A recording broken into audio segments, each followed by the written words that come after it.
बहुत समय पहले की बात है। एक राजा था। वह बहुत ही धर्मात्मा और न्याय करने वाला था। वह भगवान का बहुत बड़ा भक्त था। उसने ठाकुर जी का मंदिर बनवाया और उसमें एक ब्राह्मण को उसका पुजारी नियुक्त कर दिया। वह ब्राह्मण बहुत ही अच्छा और धर्मात्मा था। वह राजा से कभी भी कुछ नहीं मांगता था। उसके स्वभाव से राजा भी बहुत प्रसन्न थे। उसे राज मंदिर में पूजा करते हुए 20 वर्ष हो गए थे। उन्होंने राजा से कभी भी किसी प्रकार का प्रश्न नहीं किया। फिर राजा को एक पुत्र पैदा हुआ। राजा ने उसे पढ़ा लिखा कर बहुत बड़ा विद्वान बनाया। राजकुमार की शादी एक सुंदर राजकन्या से करवा दिया। शादी की रात राजकन्या को नींद नहीं आ रही थी। वह इधर उधर घूमने लगी। वह अपने पति के पलंग के पास आई तो देखा कि हीरे जवाहरात से जड़ी एक तलवार वहां पर रखी हुई थी। उसने तलवार को म्यान से बाहर निकाली तो वह तलवार बिजली के समान चमकने लगी। यह देखकर वह डर गई और डर के मारे वह तलवार हाथ से छूटकर राजकुमार के गर्दन पर जा गिरा। तलवार से राजकुमार का सिर कट गया। सिर कटने से राजकुमार की मृत्यु हो गई। इससे राजकन्या बहुत दुखी हुई। वह यह सोचकर बहुत डर गई कि अगर मैं सबको सच बताऊंगी तो कोई भी मेरी बात पर विश्वास नहीं करेगा। सुबह होते ही राजकन्या विलाप करने लगी और कहने लगी कि कोई मेरे पति को मार दिया। लोग इकट्ठा हो गए और राजा भी आ गया। राजा ने आकर पूछा किसने मारा है। तब वह राजकन्या कहने लगी मैं नहीं जानती वह कौन था, परंतु मैंने उसे ठाकुर जी के मंदिर में जाते हुए देखा है।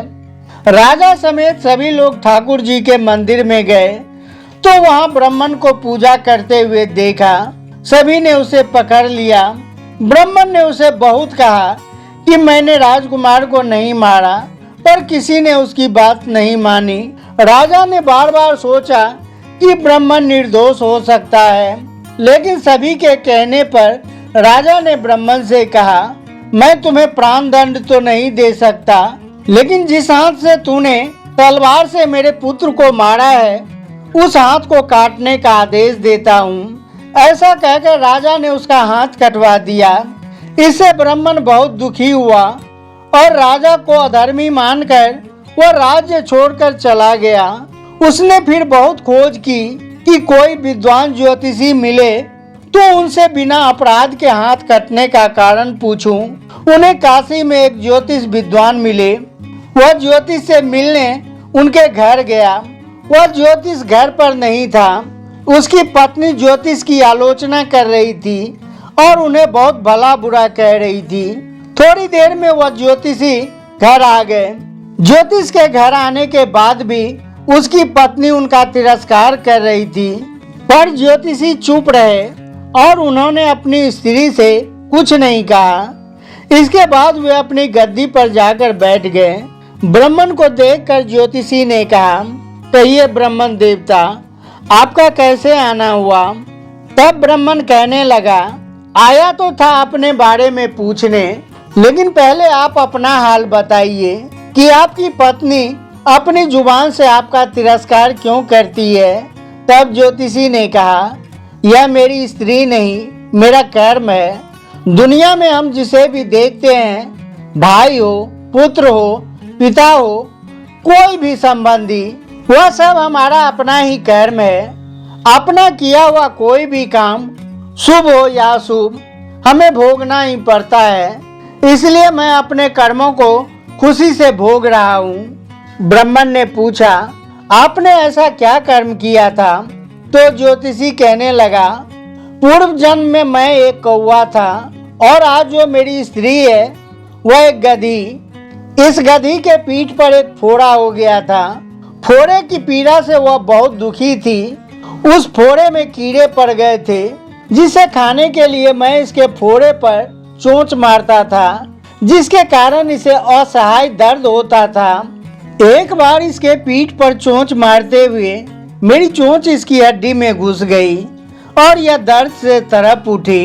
मैंने भी चोंच निकालने की बहुत कोशिश की, परंतु वह हड्डी में फंस गई थी और नहीं निकल सकी।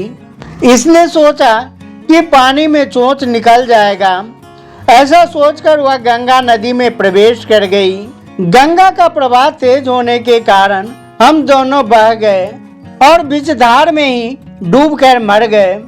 तब गंगा जी के प्रभाव से यह तो ब्रह्मणी बनी और मैं बहुत बड़ा ज्योतिष। आज यह मेरी पत्नी बनी है, जो कुछ दिनों के लिए अपने मुख से गाली निकालकर मुझे दुख देगी। लेकिन मैंने चोंच इसे दर्द पहुंचाने के लिए नहीं मारा था, इसलिए इसकी समझ एक दिन ठीक हो जाएगी। इसे मैं अपने पूर्व कर्मों का फल समझकर सहन कर रहा हूँ, इसलिए मैं शांत हूँ। मैं उस दिन की प्रतीक्षा कर रहा हूँ जिस दिन इसका स्वभाव अच्छा हो जाएगा।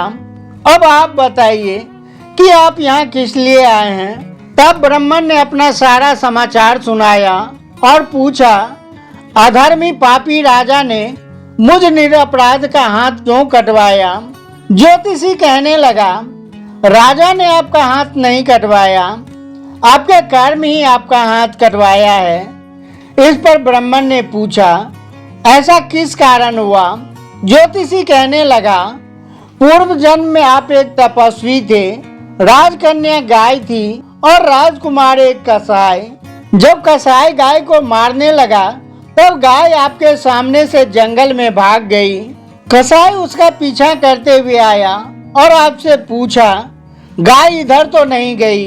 जिस तरफ गाय गई थी आपने हाथ से उस तरफ इशारा किया तो कसाई ने जाकर उस गाय को मार डाला। इतने में जंगल से एक शेर आया। वह शेर गाय और कसाई दोनों को मार डाला और दोनों को खा गया। कसाई को राजकुमार और गाय को कन्या का जन्म मिला। उनके पूर्व जन्म में किए हुए कर्म ने एक रात्रि के लिए उन दोनों को इकट्ठा किया। कसाई ने हंसिये से गाय को मारा था, इसलिए गलती से ही सही राजकन्या के हाथ से गिरे तलवार से राजकुमार का सिर कट गया और वह मर गया। इस तरह उसे अपने ही कर्मों का फल मिला और आपने जो हाथ का इशारा किया था वही पाप कर्म आपका हाथ कटवा दिया। इसमें तुम्हारा ही दोष है, किसी और का नहीं। यही सोचकर सुखपूर्वक अपना जीवन व्यतीत कीजिए। मित्रों, यदि हम इस कर्म के सिद्धांत को मान लें और जान लें तो हम किसी भी घोर कर्म का फल भुगतते हुए दुखी नहीं होंगे। इसलिए हमें अच्छे या बुरे कर्म करने से पहले उसके फल के विषय में भी विचार करना चाहिए। तो मित्रों, मुझे उम्मीद है कि यह वीडियो आपको बुरे कर्म से बचने की तथा अच्छे कर्म करने की प्रेरणा देगी। तो वीडियो को लाइक व शेयर अवश्य करें। इसी तरह के शिक्षाप्रद वीडियो देखने के लिए चैनल को सब्सक्राइब अवश्य करें। वीडियो के अंत तक बने रहने के लिए आपका बहुत बहुत धन्यवाद।